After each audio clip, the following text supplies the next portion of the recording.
bonjour à tous, on se retrouve pour les pronostics du quintet de ce dimanche. Nous serons le 23 octobre et on prendra la direction de Longchamp pour un quintet en Réunion 1.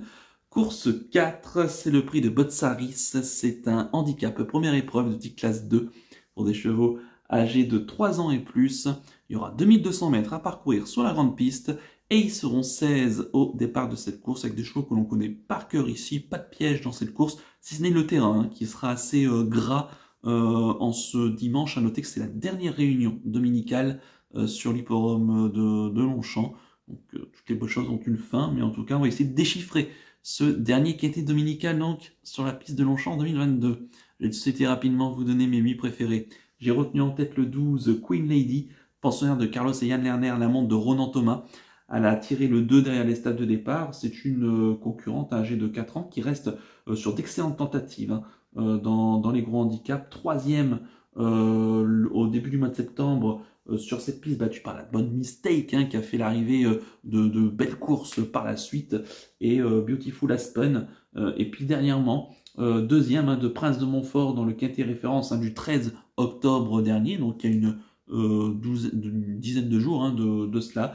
Elle va retrouver d'ailleurs Prince de Montfort avec 7 kilos d'avantage. Il y en avait 4 déjà la dernière fois, ce qui peut être suffisant pour faire l'arrivée. Il n'y avait pas grand chose entre ces deux chevaux là et elle courait très très bien. À noter qu'elle était supplémentée pour participer à cette course, donc ce qui est souvent signe supplémenté, c'est que les propriétaires ont déboursé donc une certaine somme pour pouvoir la faire participer à cette course. Donc pour moi c'est un gros signe de confiance et c'est vrai que la jument elle n'a pas beaucoup couru, beaucoup de fraîcheur pour elle et beaucoup de garantie je pense.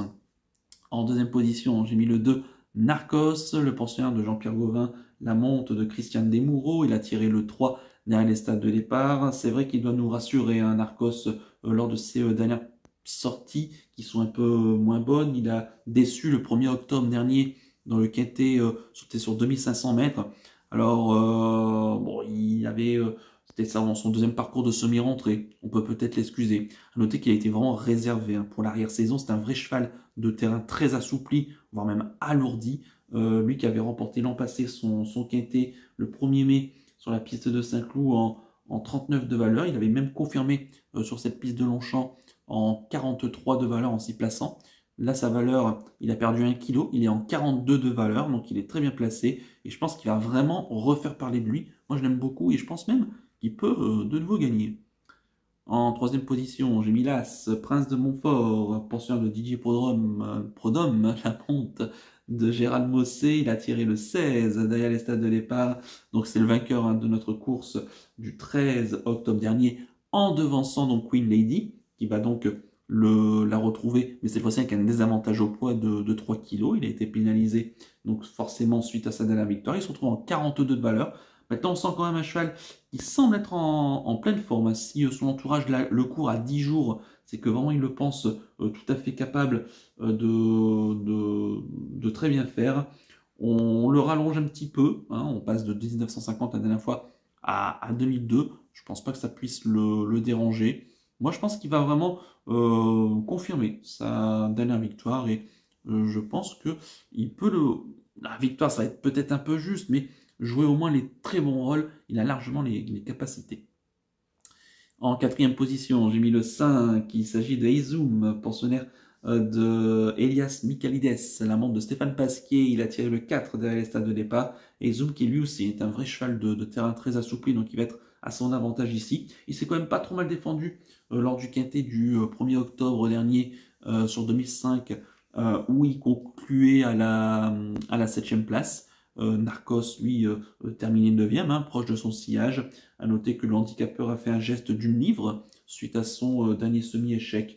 Attention à lui, on le raccourcit un petit peu. Il retrouve la distance d'ailleurs de son dernier succès. À noter que ses courses en terrain très assoupli, il n'y a pas beaucoup de fausses notes. Et que sur la grande piste de Longchamp, il a couru 3 fois, une seule fois à l'arrivée. Bon, on peut, je pense qu'on peut faire confiance quand même à Stéphane Pasquier pour lui donner un parcours de pleine mesure et dès lors ici de bien se comporter. J'y crois pour ce cheval qui fait généralement toutes ses courses ici. En cinquième position, j'ai mis le 8. Il s'agit de Gaydar, pensionnaire d'André Fabre, l'amant de Michael Barzalona. Il a tiré le 15 derrière les stades de départ. Gaydar qui vient de débuter dans les handicaps face au chevaudage dernièrement en étant cinquième de bonne façon, battu par des bons chevaudages. On pense à Dancer, Lamento, qui a confirmé d'ailleurs par la suite, Watchim, Invincible Spirit, auquel il venait de remporter un quintet. Donc la ligne est plutôt bonne ici, ce cheval qui n'a pas beaucoup d'expérience. C'est un peu ma seule crainte ici, un 3 ans qui défie ses aînés, qui n'a pas énormément d'expérience. Maintenant, l'année dernière fois, il a quand même prouvé qu'il valait ce genre de course. Certes, un numéro de corde pas forcément favorable là encore, mais je fais confiance à Michael Barzalona pour de nouveau l'amener à l'arrivée. En sixième position, j'ai mis le 7, Wood City, pensionnaire de Pierre Brandt, l'amant de Tony Picon. Il a tiré l'as derrière les stades de départ. Wood City, qui lui aussi était réservé pour l'arrière-saison, c'est un vrai cheval de terrain très assoupli. On sent que le cheval monte en puissance au fur et à mesure de ses courses. Il progresse, il vient d'être quatrième du quintet du 1er octobre sur la piste de Longchamp, sur le 2500 mètres, la fameuse course où il va retrouver notamment Narcos et Izum. Il se retrouve en 38 de valeur, donc pas trop mal placé. Donc comme je l'ai dit, réservé pour l'arrière-saison. Il monte en puissance, ce cheval, avec Tony Picon, qui actuellement est en plein boom, on peut le dire. Il me convient de m'en méfier. En 7ème position, j'ai mis le 3, Sweet Victory, pensionnaire de Yann Barbero, l'amant de Grégory Benoît. Elle a tiré le 7 derrière les stades de départ. C'est vrai que Sweet Victory nous déçoit ces derniers temps. Elle vaut quand même, je trouve, bien mieux que ses derniers échecs. Elle a gagné son quintet le 1er juin sur la piste de Saint-Cloud en 39,5 de valeur. Le handicapeur là vient de faire un geste en la baissant de 1 kg. Elle se retrouve en 41 de valeur, donc on va dire à mi-chemin de sa valeur qui lui avait permis de gagner son handicap quintet. Certes, ça peut être juste ici, mais elle aussi aura pour elle sa fraîcheur. Et je pense qu'on l'a un peu aussi réservé pour l'arrière-saison. Une piste lourde, en mon sens, sera un avantage. Et bon, certes, on l'a raccourci par rapport à ses dernières sorties, mais je pense que c'est pas trop mauvais signe avec elle pour jouer une 4e ou une 5e place. Et enfin, en 8e position, j'ai mis le 11. Il s'agit de Manga Nelly, pensionnaire de Andreas Voller, la montre d'Aurélien Lemaître. Il a tiré le 10, derrière les stades de départ. Le cheval qui aura pour lui vraiment sa fraîcheur. Il a couru que 2 fois cette année.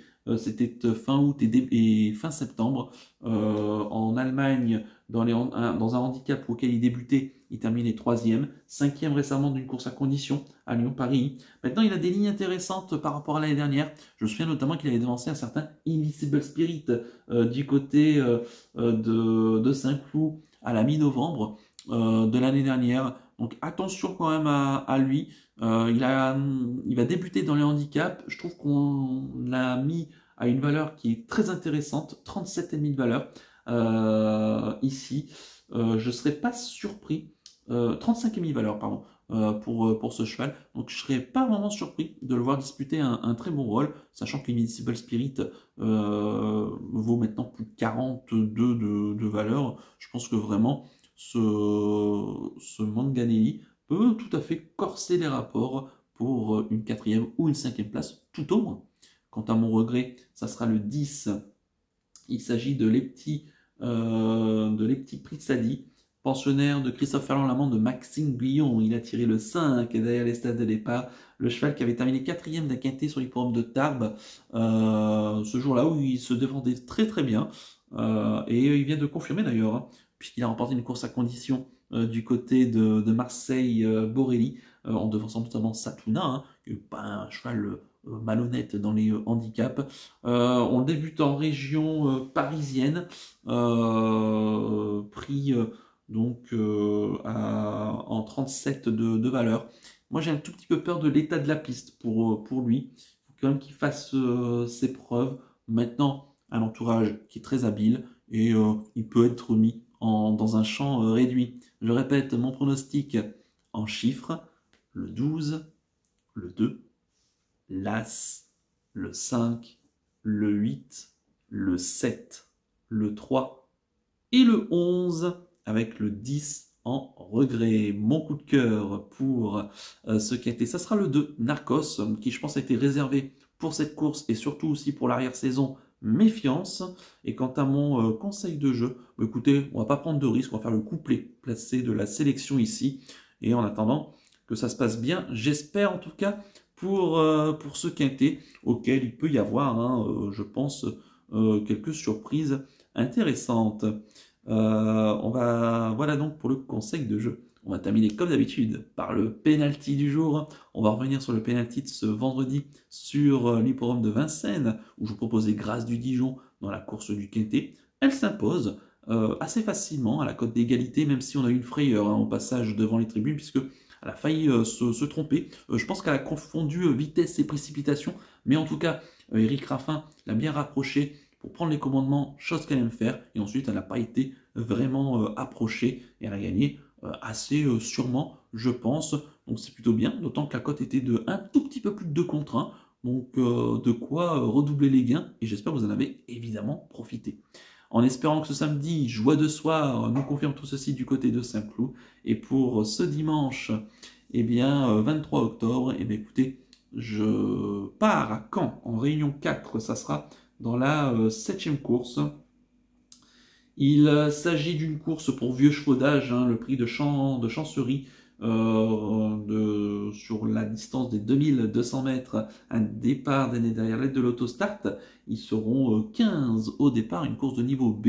Et dans cette course, bah, écoutez, moi j'aime énormément le 705 Frenchman, pensionnaire de Julien Dubois, qui en est son entraîneur driver. Il sera plaqué des antérieurs, déferré des postérieurs. Il vient de faire de très belles impressions. Dernière fois, ferré sur l'hippodrome d'Alençon, finissant 7e à la mi-septembre, terminant plaisamment.